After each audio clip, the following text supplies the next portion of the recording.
Progress is a myth. Transhumanism is inevitable. The singularity is coming. There will be no apocalypse. We will have world peace. But it will cost us everything.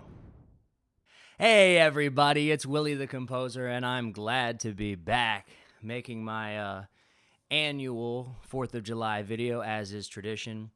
This year, I've decided that I'm going to be talking about the future. The future of America and the future of the world and the people of the world. I'm doing pretty well right now, by the way. I'm down to 205 pounds. I started at 270. That's 65 pounds of weight loss. Here's a picture of me March of last year, and here's a picture of me taken this morning. So you can see it's been quite a big difference. Still not where I want to be. I'm still pretty fat, but look at these muscles. Yeah, I know. I got a ways to go, but I'm going to be freaking jacked by next year. You just wait and see. Anyway, the future. So, if we want to know where technology is headed, we need only look at where technology is now and where it came from, right? So, at our current juncture, we still live in a very analog world. I know we're obsessed with the digital world, and some people do spend their entire lives plugged in, but most people don't, and the real world really very much still exists, and more people than not do go outside and enjoy the world in one way or another. But technology itself is more personal than ever. We all have a little supercomputer in our pockets that we take with us everywhere we go. It is kind of like a portable oracle, right? Because it contains all the known information, all the information known to man, and yet people oddly don't seem to be any smarter than they were before. It's an intimate relationship between a man and his cell phone, you know? And I don't think people really saw that coming years ago when cell phones first hit the market. There was a big hoopla about the personal computer revolution coming. They were talking about it in the 70s and the 80s, but it wasn't really the personal computer like we thought of then, like a desktop computer. It was the personal computer that we carried in our pockets that really is what got us. One device that can do everything. You don't need an alarm clock. You don't need a television set. You don't need a calculator. Think of how many different devices the phone replaces. We are already beginning to see a merger between humans and their technology, right? About people being useless without their phone, right? Being unable to do math in their heads without the calculator on their phone. Mankind's collective reliance on technology isn't something that can really be pulled back, right? We've already gone too far. When did we go too far? Probably about 4,000 BC, 5,000 BC, when civilization was first created in the Middle East, okay? When we first planted crops, when there was first specialization of labor and all that beautiful stuff that created civilization. It was already inevitable, and people already became one with their technologies. You know what I mean? Think about eyeglasses, right? You wear eyeglasses long enough, they're part of your face. You're just used to them. It's just you identify with your eyeglasses.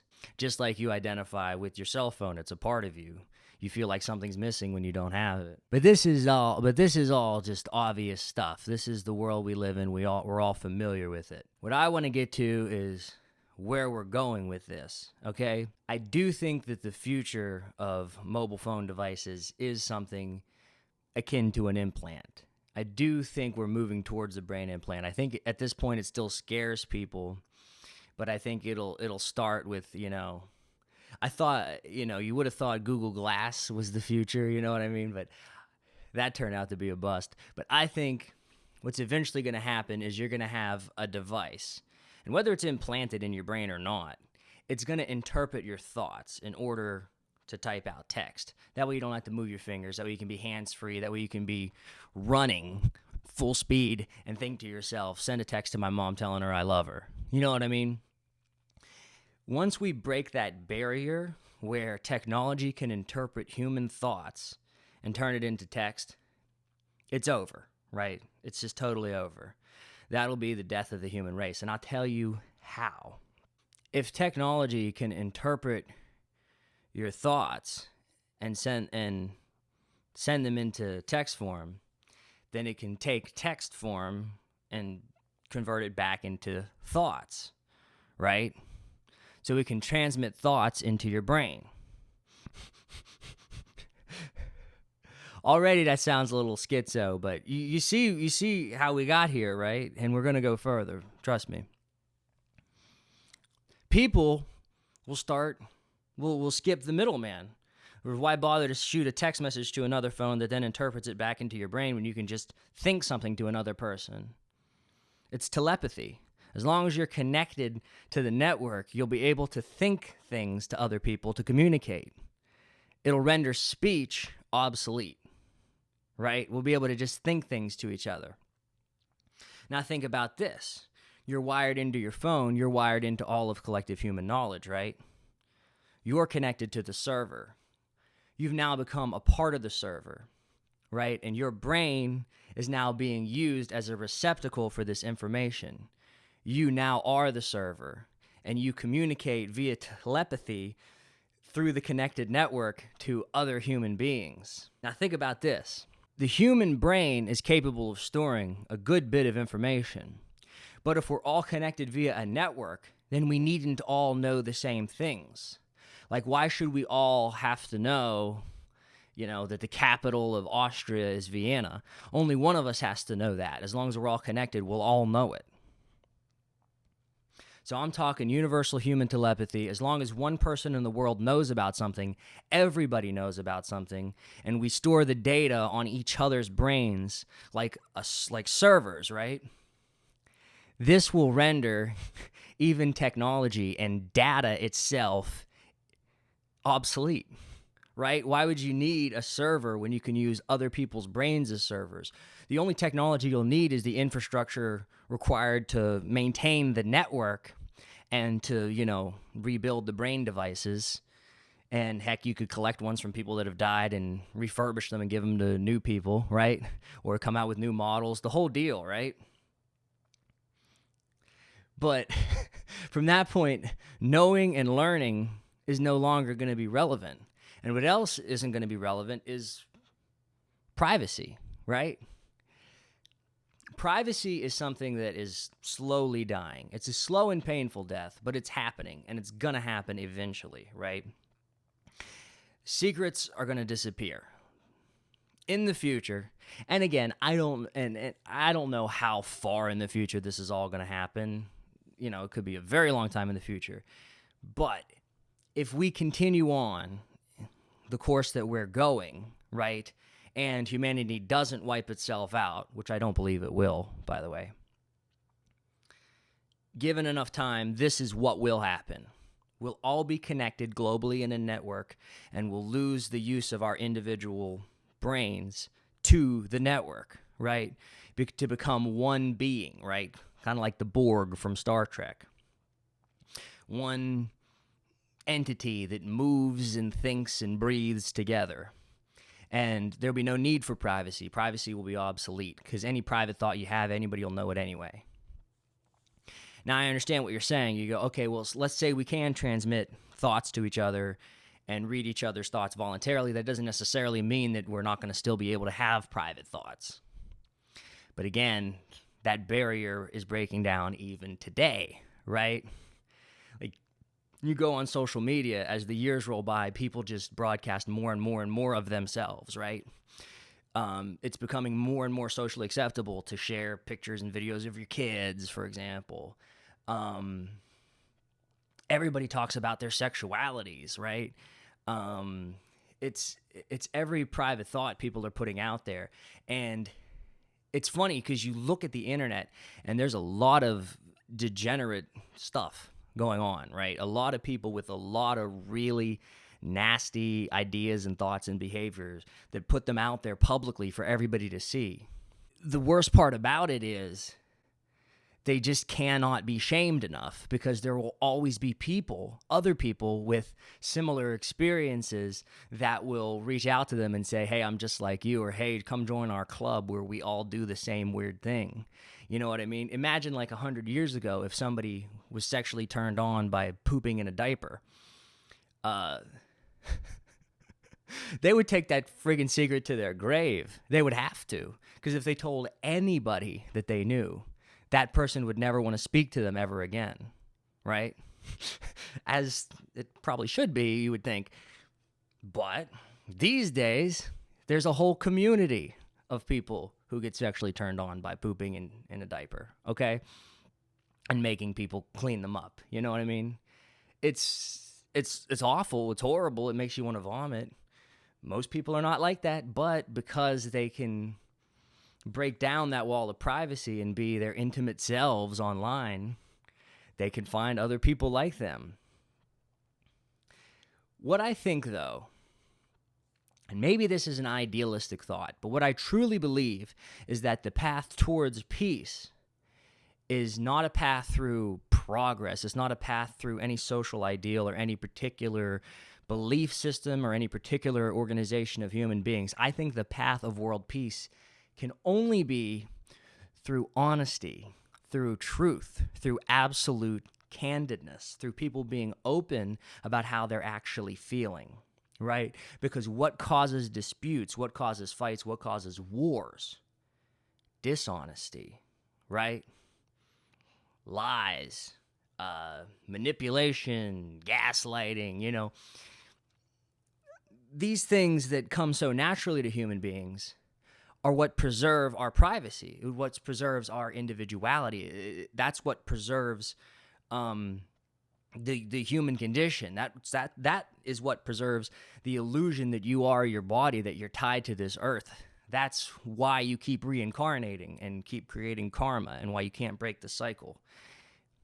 But if you eventually tell the truth, if you reach the truth, you'll come ultimately to the ultimate truth, that all is one and one is all, okay? So I know we went from sci-fi to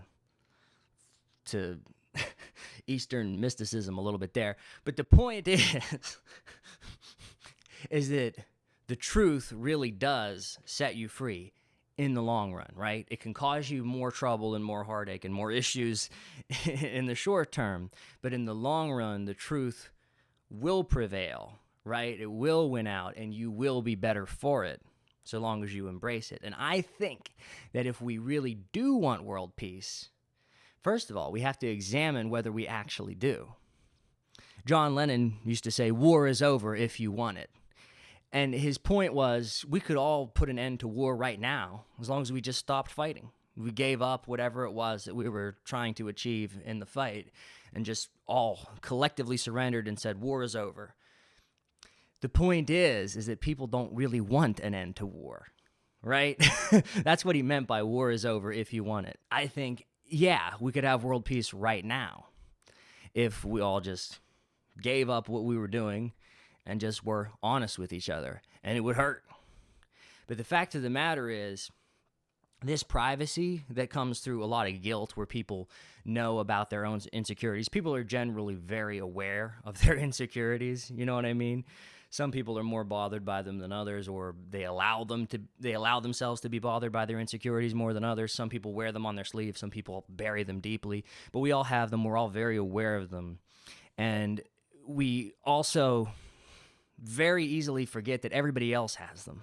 That a lot of the issues that we have about our own selves, a lot of people have them. And if we, knew that other people are going through what we're going through, the struggle wouldn't be so difficult. And a lot of us would have trouble judging others for the things that are wrong with other people, because it's easy to see what's wrong with other people as well. And we would all have trouble judging other people's faults if everybody knew our faults, right?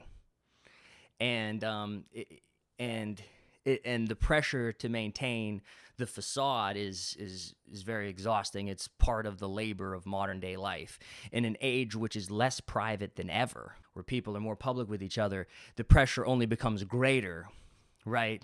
To put on airs, to be fake. But technology is going to erode that, right? We will have world peace, but it'll cost us. It'll cost us everything. It will cost us our humanity. You understand? Because it is a person who is too idealistic that sits and goes, oh, we can still be humans. We can still laugh, love, and live, right? Did I get it in the right order? We can still be humans, but we can live together in harmony. No. So long as people live, there will be struggle and there will be strife, right? This is the Kali Yuga, motherfucker, okay? This is the age of pain and suffering, okay? Adam and Eve learned the lesson, right? But if we give up humanity, we can have unification.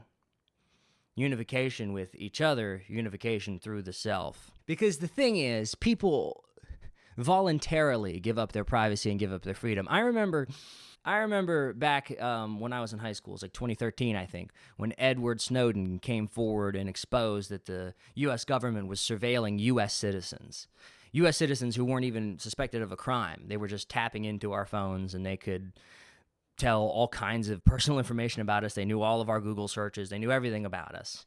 And they were just collecting this stuff. It was like the Fourth Amendment didn't even exist, right? And he had to flee, ended up in Russia, right, because of it, and he still can't come home. That shocked a lot of people, and a lot of people were really disturbed and creeped out by the idea that Big Brother was, in fact, listening, that 1984 has arrived, But let me tell you something. The year is now 2025, and after all this time has passed, it's like people don't even care anymore. I know I don't. At this point, I don't give a damn. You know what I mean? I know I'm not, like, breaking any laws, And I get it, like, it's not comfortable, the thought that people are spying on you, but I don't care. I don't use incognito mode. I don't delete my search history. What the hell? You know what I mean?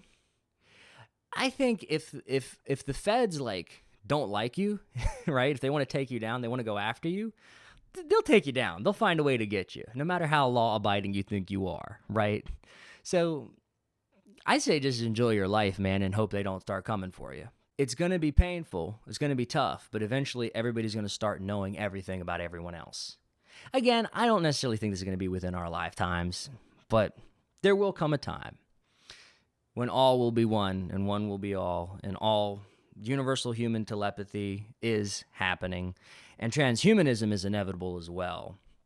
The idea of transhumanism being that we merge with machines, we become one with machines.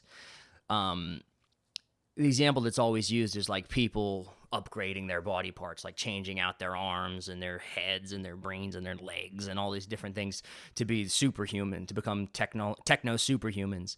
I don't know that that's necessarily where we're headed, but when I say transhumanism is just simply a merger between humanity and technology, absolutely. That is going to happen, and it kind of already exists to an extent now. I think it's funny. You think in your head, this is an interesting thought. Think about people back in colonial times, right? How basic they lived off of, you know what I mean? How basic their technology was, and how much more tied into the earth they were. And medieval times more so, and people in ancient times much more so. People before technology, like how primitive those people were. Now think of yourself living in the world today. Think of yourself as the primitive. You are the primitive. Eventually, you're going to be the same as a Neanderthal to somebody in the future who's connected to the network and who thinks things to other people when they want to talk. The singularity is coming, right? And it may come sooner rather than later. The singularity, in case you don't know, is the point at which artificial intelligence exceeds human intelligence. It's also considered a point of no return, right? At that point, it's more like they're in control of the situation because they're more intelligent.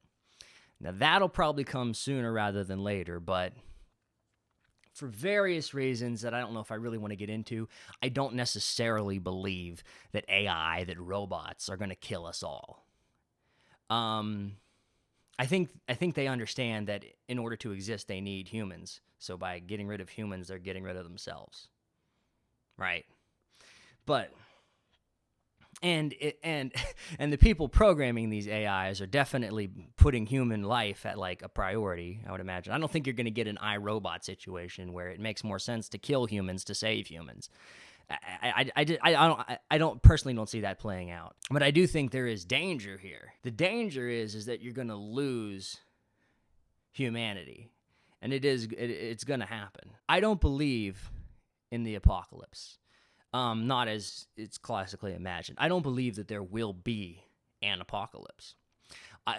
Not brought about by humans anyway. If there is a God who comes about and strikes the whole earth down and we have, rapture or Ragnarok or whatever, cool. But humans are not going to kill each other off. I don't believe in nuclear holocaust. I don't believe in any of that. I think that's nonsense. To me, it just reads as fear-mongering that the government and the media pushes to keep the masses of sheeple in line, okay? No, but really, I don't think we're going to get wiped out. I don't think we're going to wipe each other out. I'm not really that worried about a pandemic or anything like that. I think we will have world peace. We're also going to lose individuality. We're going to lose identity. We're going to lose all sense of ego, right? Ego, I am. We're going to lose it. It's going to be gone. It will surrender to the great ego, the great I am, as it were. Oh, it won't be easy. Oh, it'll be ugly. Oh, yeah, there's going to be atrocities. And at points, it may look like we're moving further away. But this is not progress, right? This is just the way things are going, okay? This is not a goal. This is not an ideal. This shouldn't be pushed. This shouldn't be moved towards. There ought to be no revolution. I think people ought to do their best to continue living in the moment, to continue being themselves and enjoying themselves while they can. I think group identities and ideologies and religions and all of these beautiful little ways that humans classify themselves and individuate themselves from others, I think these need to be supported and cherished and nurtured, and you should be proud of who you are and where you come from and what you are. But eventually that is all going to go away. It's not going to be like some ideal space communism or whatever. Think more like people withdrawing, right? We're not looking at the expansion of the human species. We're looking at the internalization of the human species. It's going to be an inward revolution. People stuck ever more and more tied into their technology and their own artificial worlds and their own comforts and luxuries. And I think that this might be the answer to how human beings do relieve themselves of suffering. Because there can be no pleasure without suffering and no suffering without pleasure, right? The only way to rid yourself is through non-attachment. You have to attach completely from all of life's joys and pleasures, as well as pains and sufferings, right? You have to throw it all out, right? Because if you have one, you inevitably have the other. But yeah, I think technology is going to help us do that. I think that's the path that we're headed on. And I think once we're all simply servers in a network, I think a one human consciousness will exist. And isn't that God? It's not like we each, through transhumanism, will individually become gods, but through the connection to each other as parts of a whole. Just like the cells in your body, right? Each one of them is its own living organism with its own DNA and its own plan on how it lives and how it exists, and it doesn't know the full picture of what it's doing. You know, a muscle cell doesn't know that it's just a part of your bicep. It just does its job. It just does its input and output, and it doesn't know the greater whole that it's a part of. And that is what humanity is going to be. It's like a multicellular organism. It's another class of organism above the multicellular organism. It's a universal organism, as it were. And that will exist in peace and harmony, and that will be one greater picture. Now, if you think about it optimistically, right, imagine what all of humanity working in cooperation with collective knowledge and no need for deception, right? With deception becoming obsolete, right? Imagine the world that could be created. Imagine what could be achieved, right? Like maybe we will achieve these sci-fi levels of civilization where we're harnessing the entire power of the Earth's core to generate free power, and there's no need for any other power source. Maybe we'll harness the power of the sun. Maybe intergalactic travel is possible, you know. And maybe at that point, with as vast as space is, we will actually bump into another civilization that has also achieved our level of advancement. It kind of goes to show, like, the things that make humanity special, like our national identities, like, those will die in order to bring about the future. I'm not saying that they should. I'm not saying that it's a good thing because, again, I don't really believe in progress. I'm kind of anti-progressive. I think we should fight and cling to and hold on to this illusion as long as we can. But it is dying, and it is going to die. And personally, if you want to liberate your own self and your own soul and escape the wheel of samsara, you absolutely need to rid yourself of these attachments. But I don't know. I'm just too attached. I enjoy them too much. I still have them.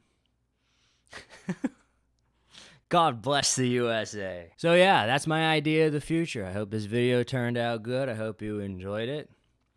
And I hope to see you again sometime. Sub to the channel. I'm still posting.